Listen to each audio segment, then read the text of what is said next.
नमस्कार विद्यार्थी मित्रांनो, स्वागत आहे तुमचं आजच्या नवीन व्हिडिओमध्ये. तर आज आपण 4 नोव्हेंबर 2024च्या चालू घडामोडी पाहणार आहोत. तर यामध्ये आपण एकूण 10 प्रश्न पाहणार आहोत मित्रांनो आणि त्यांचे स्पष्टीकरण देखील पाहणार आहोत.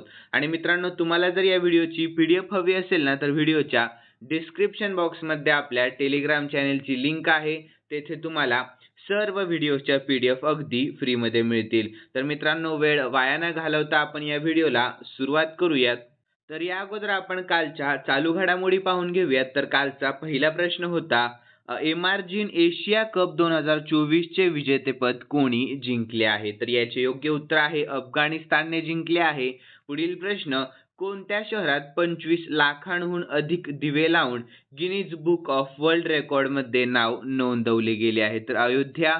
पुढील प्रश्न, कोणत्या केंद्रीय मंत्र्याने अलीकडेच आदिती 3.0 आणि DISC 13 लॉन्च केले? तर राजनाथ सिंह यांनी. पुढील प्रश्न आहे मित्रांनो, तर कोणत्या महापुरुषाच्या स्मरणार्थ दरवर्षी 31 ऑक्टोबर रोजी राष्ट्रीय एकता दिवस साजरा केला जातो? तर वल्लभभाई पटेल यांच्या. पुढील प्रश्न, पंजाब नॅशनल बँकेच्या MD आणि CEO पदी अलीकडे कोणाची नियुक्ती करण्यात आलेली आहे? तर अशोक चंद्र यांची नियुक्ती करण्यात आलेली आहे. पुढील प्रश्न होता, जगातील सर्वात मोठा तरंगता सौर प्रकल्प कोणत्या राज्यात सुरू करण्यात आलेला आहे? तर मध्य प्रदेश या राज्यामध्ये. पुढील प्रश्न आहे, तर केंद्रीय मंत्री पियुष गोयल यांनी कोणत्या देशात वन डिस्ट्रिक्ट वन प्रोडक्ट म्हणजेच ODOP भिंतीचे उद्घाटन केले?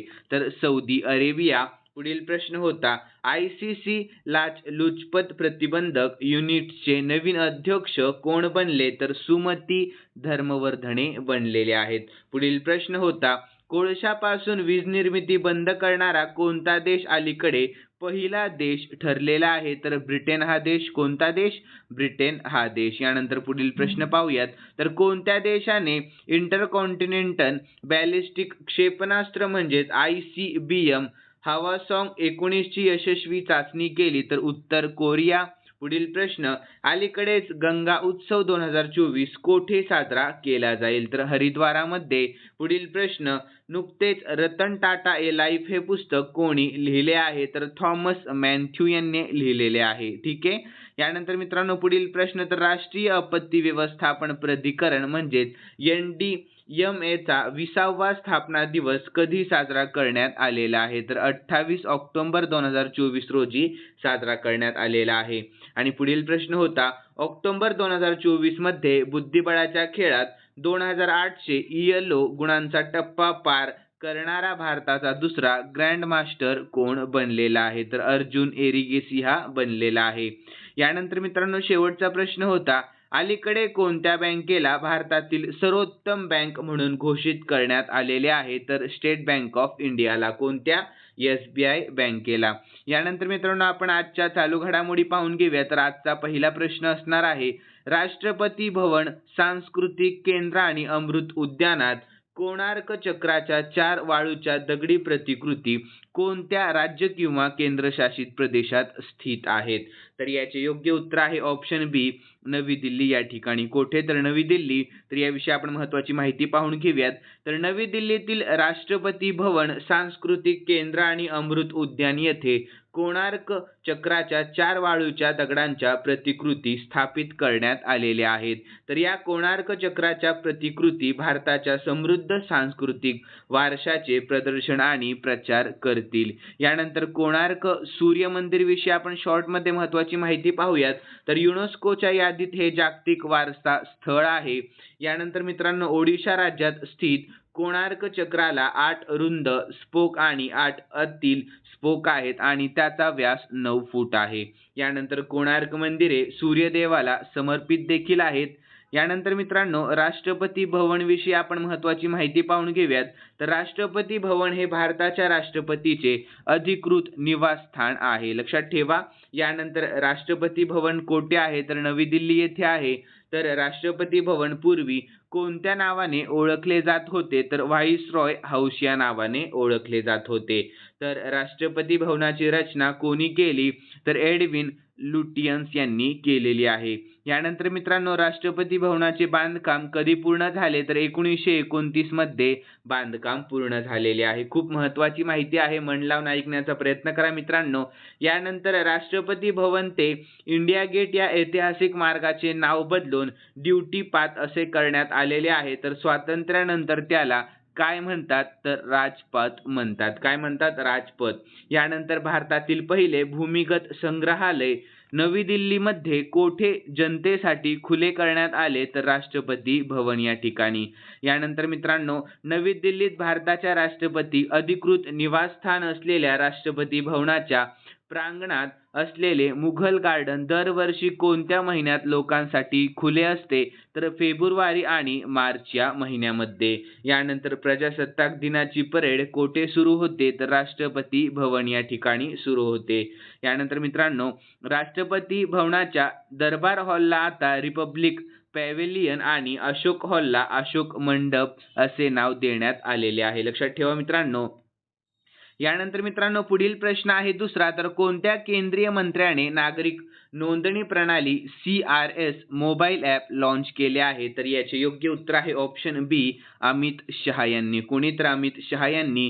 तर याविषयी आपण महत्त्वाची माहिती पाहून घेऊयात. तर केंद्रीय गृहमंत्री अमित शहा यांनी नागरी नोंदणी प्रणाली म्हणजे CRS मोबाईल ॲप्लिकेशन लॉन्च केले आहे. तर या ॲप्लिकेशनमुळे जन्म आणि मृत्यू नोंदणी अखंड आणि त्रासमुक्त होईल. तर या ॲप्लिकेशनद्वारे नागरिक कधीही कोणत्याही ठिकाणाहून आणि त्यांच्या राज्याच्या अधिकृत भाषेत नोंदणी करू शकतात. यानंतर आपण याविषयी टीप देखील महत्त्वाची पाहून घेऊया. तर जन्म आणि मृत्यूची नोंदणी सुधारणा कायदा 2023 नुसार 1 ऑक्टोबर 2023 पासून देशात होणारे सर्व जन्म आणि मृत्यू केंद्राच्या पोर्टलद्वारे डिजिटल पद्धतीने नोंदणीकृत केले जातील. यानंतर मित्रांनो प्रश्न आहे तिसरा, तर कोणत्या राज्याच्या विशेष कार्यदलाच्या 4 सदस्यांना केंद्रीय गृहमंत्री कार्यक्षमता पदक प्रदान करण्यात आलेले आहे. तर याचे योग्य उत्तर आहे ऑप्शन सी आसाम या. कोणत्या तर आसाम या. तर याविषयी आपण महत्त्वाची माहिती देखील पाहून घेऊयात मित्रांनो. तर आसामच्या स्पेशल टास्क फोर्सच्या STF 4 सदस्यांना विशेष ऑपरेशन्समधील उत्कृष्टतेसाठी केंद्रीय गृहमंत्री कार्यक्षमता पदक प्रदान करण्यात आलेले आहे. तर 21 मार्च 2023 ते 20 मार्च 2024 या कालावधीमध्ये आसाममधील सर्वाधिक तणावग्रस्त लोकांना हा सन्मान दिला जाईल. तर गुन्हेगारी समस्या हाताळण्यात त्यांचे महत्त्वपूर्ण योगदान ओळखले जाते. यानंतर मित्रांनो स्पेशल टास्क फोर्सने अंमली पदार्थाची तस्करी, बनावट चलन आणि गेंड्यांची शिकार यांना लक्ष्य करून स्ट्रॅटेजिक ऑपरेशन्सद्वारे प्रभावशाली परिणाम प्राप्त केले आहेत आणि त्यांना पदक मिळवून दिलेले आहेत. यानंतर आपण आसाम विषयी देखील शॉर्टमध्ये महत्त्वाची माहिती पाहून घेऊयात.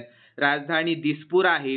स्थापना 26 जानेवारी 1950 मध्ये झाली आणि सध्याचे मुख्यमंत्री आहेत हिमंता बिस्वा शर्मा. ठीक आहे. यानंतर मित्रांनो राज्यपाल सध्याचे लक्ष्मण प्रसाद आचार्य आहेत.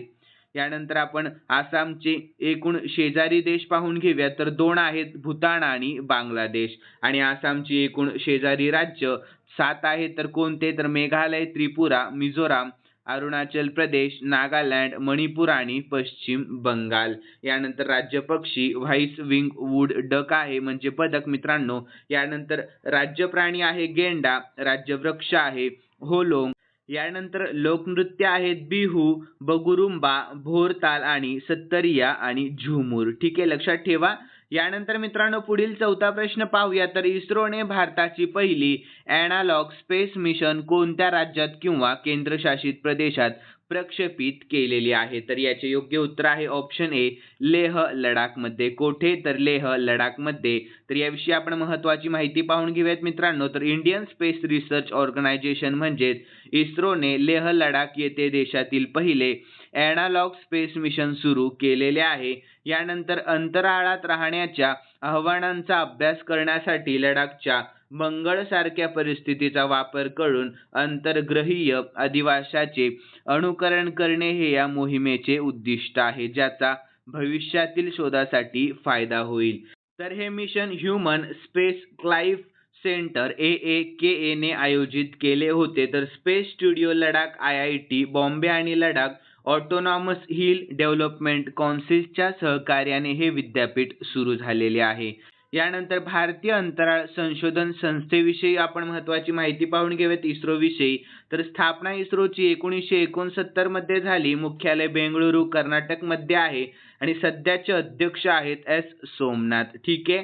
तर ही अंतराळ विभागाच्या अंतर्गत असलेली अंतराळ एक संस्था आहे.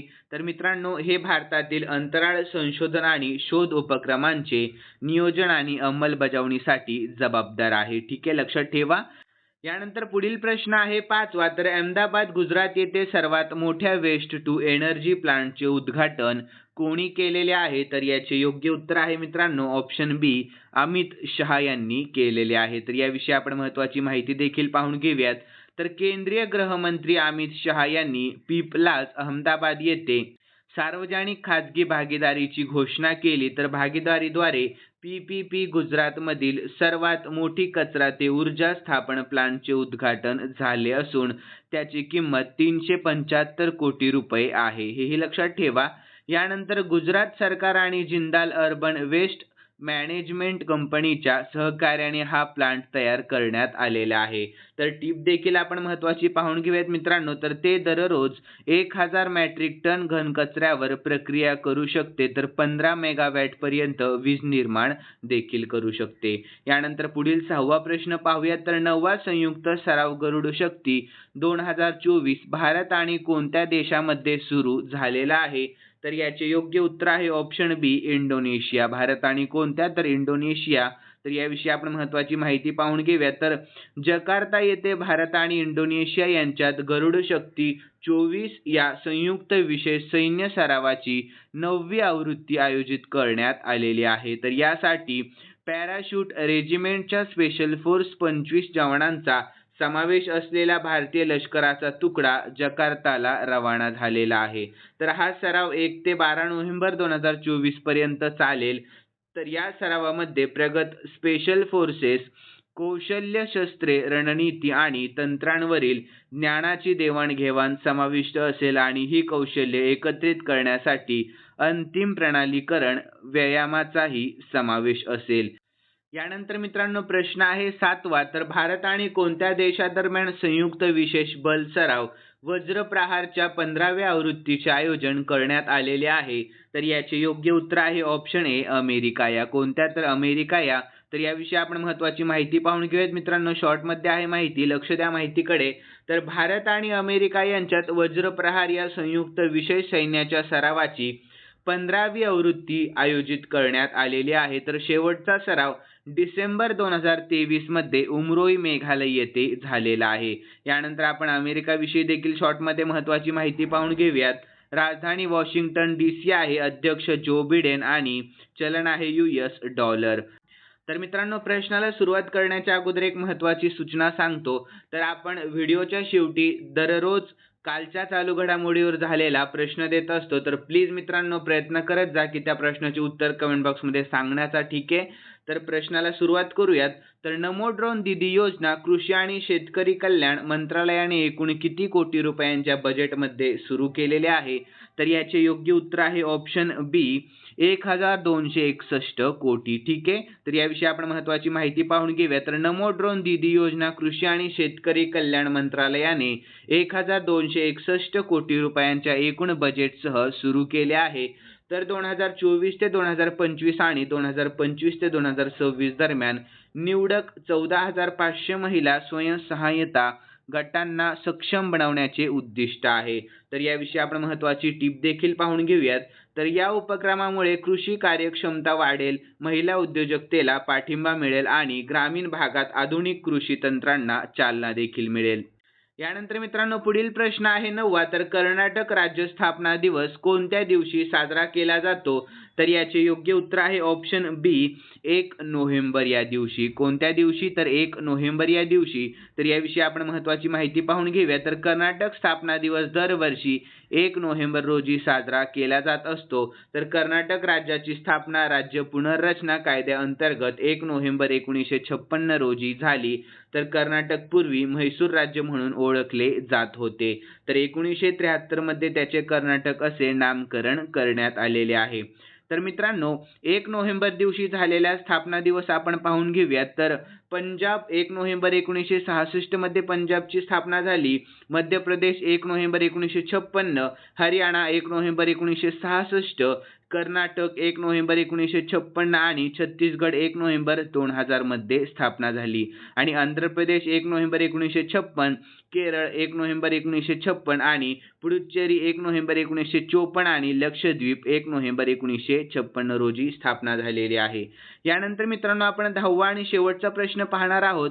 तर प्रश्न असा आहे, multi commodity exchange of India म्हणजेच MCX चे नवीन मुख्य कार्यकारी अधिकारी म्हणजेच CEO आणि व्यवस्थापकीय संचालक म्हणजेच MD कोण बनले आहेत? तर याचे योग्य उत्तर आहे ऑप्शन डी, प्रवीणा राय. कोण? तर प्रवीणा राय. तर याविषयी आपण महत्त्वाची माहिती पाहून घेऊया. तर प्रवीणा राय यांनी multi commodity exchange of India MCX चे नवीन मुख्य कार्यकारी अधिकारी आणि व्यवस्थापकीय संचालक म्हणून पदभार स्वीकारलेला आहे. तर त्यांचा कार्यकाळ 5 वर्षांचा असेल आणि प्रवीणा राय PS रेड्डी यांची जागा घेतील. यानंतर multi commodity exchange of India विषयी देखील आपण शॉर्टमध्ये महत्त्वाची माहिती पाहून घेऊयात. तर MCX हे देशातील सर्वात मोठे कमोडिटी डेरिव्हेटिव्ह एक्सचेंज आहे. तर मुख्यालय मुंबईमध्ये आहे, हेही लक्षात ठेवा. यानंतर स्थापना 2003 मध्ये झालेली आहे. तर मित्रांनो खालील प्रश्न मी स्पेशली तुमच्यासाठी ठेवलेला आहे आणि हा प्रश्न आपण कालच्या चालू घडामोडीमधून घेतलेला आहे. तर प्रश्न असा आहे, कोणत्या शहरात 25 लाखांहून अधिक दिवे लावून Guinness book of world record मध्ये नाव नोंदवले गेले आहे? तर याचे योग्य उत्तर तुम्हाला आपल्या कमेंट बॉक्समध्ये सांगण्याचा प्रयत्न करायचा आहे. मित्रांनो ज्यांना उत्तर येत असेल त्यांनी प्लीज कमेंट बॉक्समध्ये उत्तर सांगण्याचा प्रयत्न करा. आणि मित्रांनो तुम्हाला जर आजचा व्हिडिओ आवडलेला असेल तर नक्कीच या व्हिडिओला लाईक करा आणि सबस्क्राईब करायला अजिबात विसरू नका. तर चला मित्रांनो भेटूयात नवीन व्हिडिओमध्ये. धन्यवाद.